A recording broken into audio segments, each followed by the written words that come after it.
નમસ્કાર વિદ્યાર્થી મિત્રો, અગાઉના લેક્ચરમાં આપણે ત્યાગનું પ્રમાણ અને એના ઉદાહરણ વિશે અભ્યાસ કરેલો.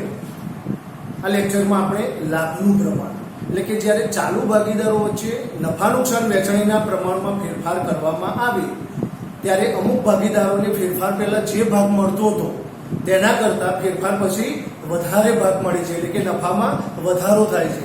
તો નફાના આ વધારાના પ્રમાણને લાભનું પ્રમાણ કહે છે. હવે અહીંયા સૂત્ર બદલી જશે. ત્યાગના પ્રમાણનું સૂત્ર શું હતું? જૂનો ભાગ માઇનસ નવો ભાગ હતું. જ્યારે લાભના પ્રમાણમાં શું થશે? નવો ભાગ ભાગીદારને મળતો લાભ બરાબર નવો ભાગ માઇનસ જૂનો ભાગ. સૂત્ર પ્રમાણે ગણતરી કરતા જો જવાબ પ્લસ આવે તો ભાગીદારને લાભ થયો ગણાય, અને સૂત્ર પ્રમાણે ગણતરી કરતા જો જવાબ માઇનસ આવે તો ભાગીદારે ત્યાગ કર્યો કહેવાય. એટલે કે ભાગીદારનું નફા નુકસાન વહેંચણીનું નવું પ્રમાણ જો તેના જૂના પ્રમાણ કરતાં વધુ હોય તો ભાગીદારને લાભ થયો એમ કહેવાય. તો અહીંયા આપણે પહેલા લાભના પ્રમાણની વ્યાખ્યા અને બે ચાર મુદ્દા આપણે લખી દઈશું. તો લાભનું પ્રમાણ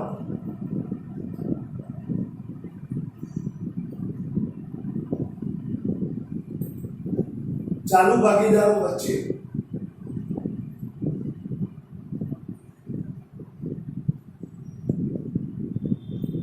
નફા નુકસાન વહેંચણીમાં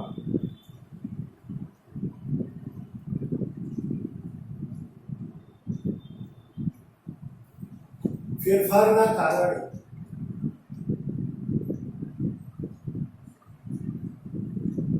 અમુક ભાગીદારોને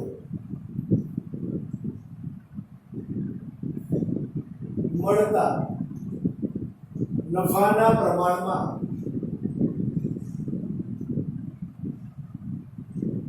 વધારો થાય છે. એટલે કે અમુક ભાગીદારોને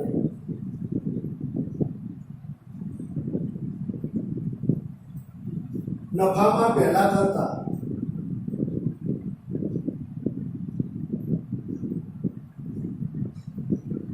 વધારે ભાગ મળે છે. તે પ્રમાણને લાભનું પ્રમાણ કહે છે. તો એ પહેલા તો આ વ્યાખ્યા જોઈ લીધી. પરીક્ષામાં આપણને પૂછાય કે લાભનું પ્રમાણ કોને કહેવાય, ત્યાગનું પ્રમાણ કોને કહેવાય, લાભનું પ્રમાણ શોધવાનું સૂત્ર જણાવો. તો હવે બીજો નંબર સૂત્ર લખીશું આપણે. તો ભાગીદારને થતો લાભ બરાબર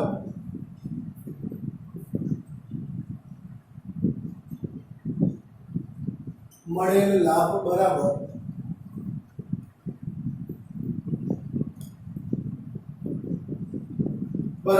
નવો ભાગ માઇનસ જૂનો ભાગ. હવે અહીંયા જ્યારે ભાગીદારને મળતા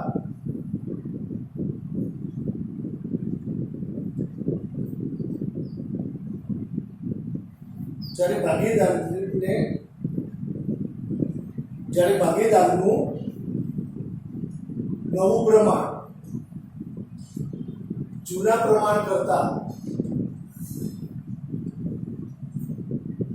વધારે હોય ત્યારે ભાગીદારને લાભ થયો ગણાય. આ સૂત્ર પ્રમાણે ગણતરી કરતા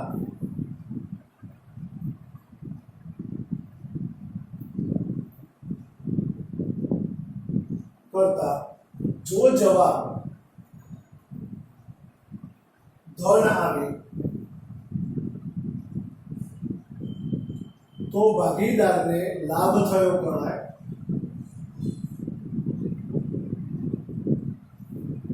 અને જો જવાબ ઋણ આવે તો ભાગીદારે ત્યાગ કર્યો છે તેમ ગણાય. દાખલા તરીકે આપણે ઉદાહરણ 4 જોઈશું. ઉદાહરણ 4 પેજ નંબર 113. તો તો વિદ્યાર્થી મિત્રો આ સૂત્ર 10 વખત લખી ત્યાગનું પ્રમાણ અને લાભનું પ્રમાણ શોધવાના જે બંને સૂત્રો છે એ આ ચોપડામાં છેલ્લા પેજ ઉપર 10 વખત લખી તૈયાર કરજો. બોર્ડની અંદર એક દાખલો અવશ્ય આપણને 3 માર્કનો પૂછાતો જ હોય છે, તો આ આપણા માટે ખૂબ જ અગત્યની બાબત છે.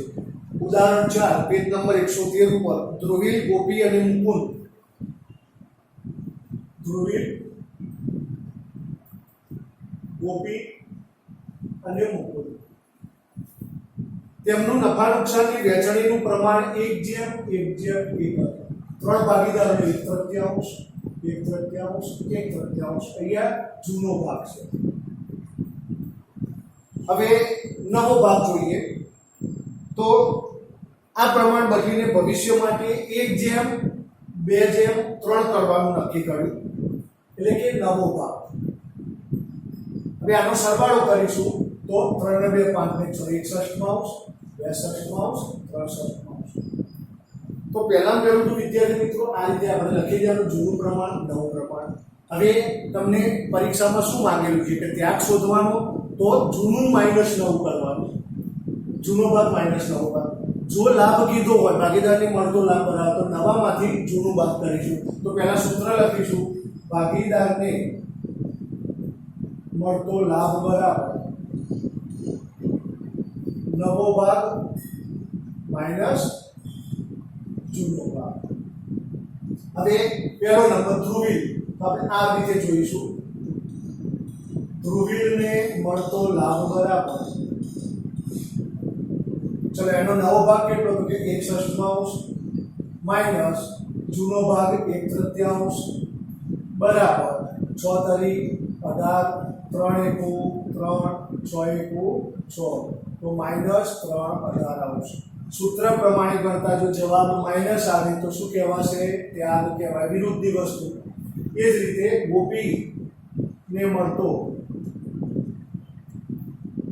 લાભ બરાબર નવો ભાગ એનો 62 માઈનસ જૂનો ભાગ 1/3, તો અહીંયા 6 * 18 નીચે છેદનો ગુણાકાર ક્રોસ ગુણાકાર 3 * 2 6 અને 6 * 6, તો આને 0. જો કોઈ ભાગીદારને 0 આવી રીતે પરિણામ મળે તો એ ત્યાગ પણ નથી કરતો કે લાભ પણ નથી મળતો. ત્યારબાદ છેલ્લે મુકુંદ ને મળતો લાભ બરાબર, ચલો એનો નવો ભાગ 3/6 માઈનસ જૂનો ભાગ 1/3 બરાબર 6 * 18 3 * 9 6 * 6 બરાબર 3/18. તો અહીંયા જવાબ પ્લસ આવે એટલે નામ કહેવાય. તો અહીંયા છેલ્લે જવાબ આપણે લખી દેવાનો. અહીં ધ્રુવીલ 3/18 નો ત્યાગ કરે છે, જ્યારે મુકુંદને 3/18 લાભ મળે છે. ગોપીને લાભ કે ત્યાગ કશું થતું નથી, એટલે શૂન્ય ભાગ મળે છે. તો આ દાખલો આપણા ચોપડામાં અને થિયરી લખી દેશો. ત્યારબાદ સ્વાધ્યાયનો દાખલા નંબર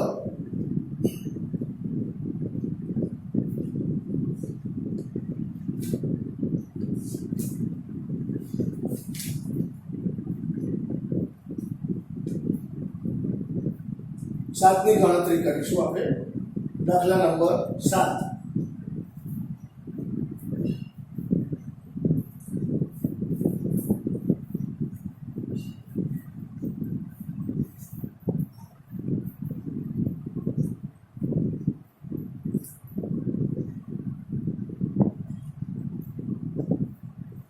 પેજ નંબર 139, દાખલા નંબર 7.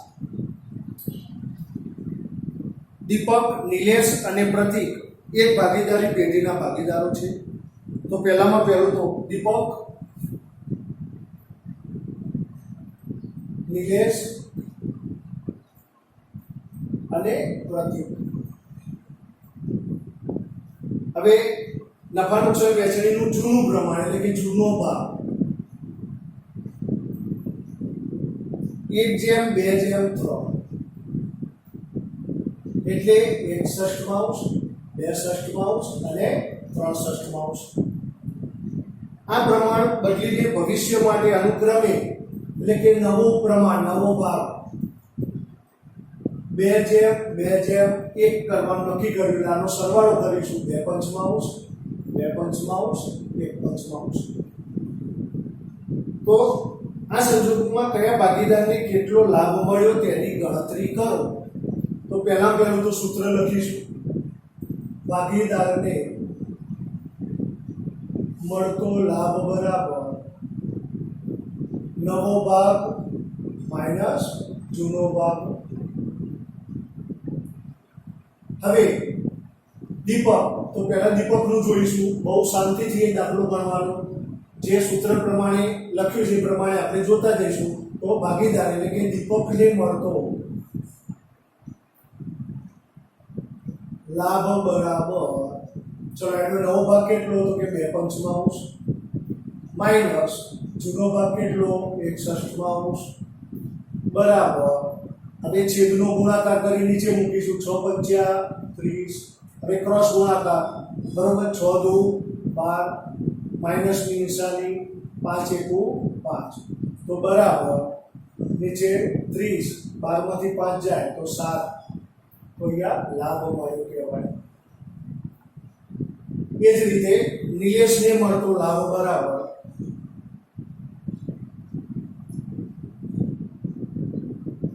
ચલો એનો નવો ભાગ કેટલો, તો કે 2 પંચમાંશ માઈનસ જૂનો ભાગ કેટલો 2 ષષ્ઠમાંશ બરાબર છેદનો ગુણાકાર 6 પંચા 30 6 દુ 12 માઈનસ 5 દુ 10 બરાબર 2 ત્રીસાંશ. આના પર જવાબ આપણે શું થયું, પ્લસ આવ્યું એટલે લાભ થયો કહેવાય. ત્રીજો નંબર પ્રતીકને મળતો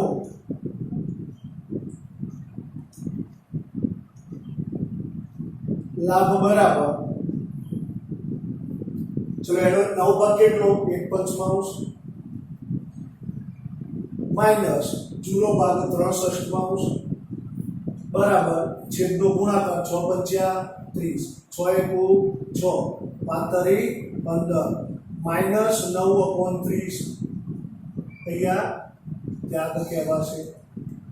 તો હવે નીચે લખી શકાય દીપક અને નિલેશને અનુક્રમે 7 ત્રીસાંશ અને 2 ત્રીસાંશ લાભ થયો કહેવાય. જ્યારે પ્રતીક 9 ત્રીસાંશ ત્યાગ કરે છે. આ બેનો સરવાળો તો 9 ત્રીસાંશ થઈ જાય. 7 ને 2 9 એટલે આ બે જણને લાભ મળ્યો તો અહીંયા આને ત્યાગ થયો કહેવાય. વિદ્યાર્થી મિત્રો, આ પ્રમાણે બીજા 2-3 દાખલા હું તમને આપું છું. તો ગૃહ કાર્યમાં આપ પહેલા તો સ્વાધ્યાયના 7મો દાખલો તો ગણાવ્યો. હવે 8મો અને 9મો દાખલો બરોબર એ તમારે આ પ્રમાણે ગૃહ કાર્યમાં ગણવાનો છે. તો દાખલા નંબર 8 ગણજો પહેલા તો.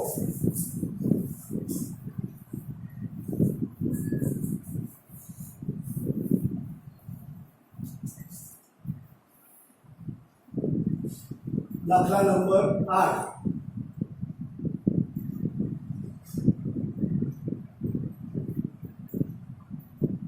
આ રીતે તમારે લાભનો દાખલો આપેલો છે એ જ ગણવાનો છે.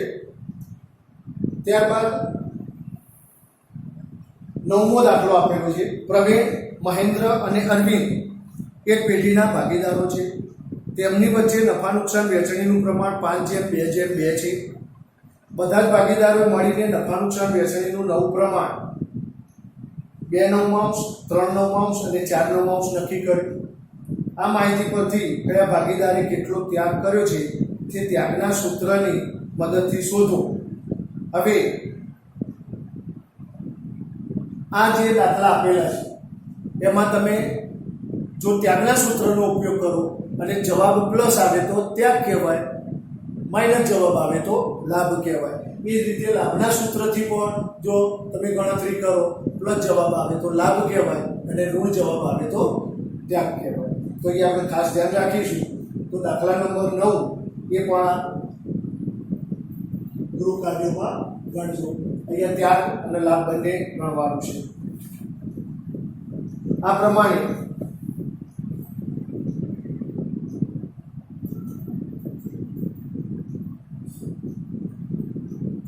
x y z જૂનો ભાગ અહીંયા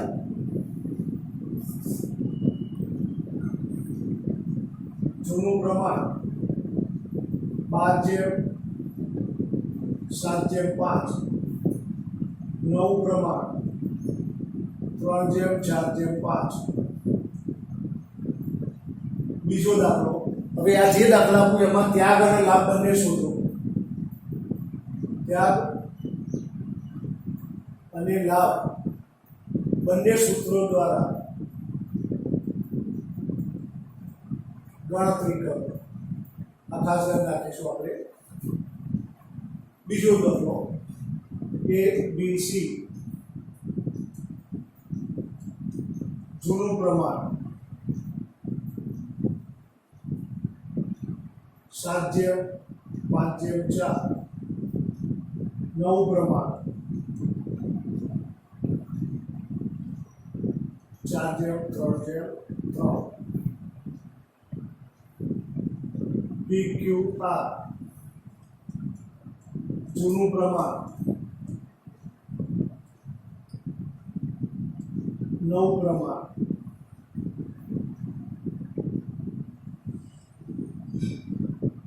12/10/8, 5/4/3. તો વિદ્યાર્થી મિત્રો, આ ત્રણ દાખલા ત્યાગ અને લાભ બંને સૂત્રનો ઉપયોગ કરી તમારી ગણકારીમાં ભરવાના રહેશે.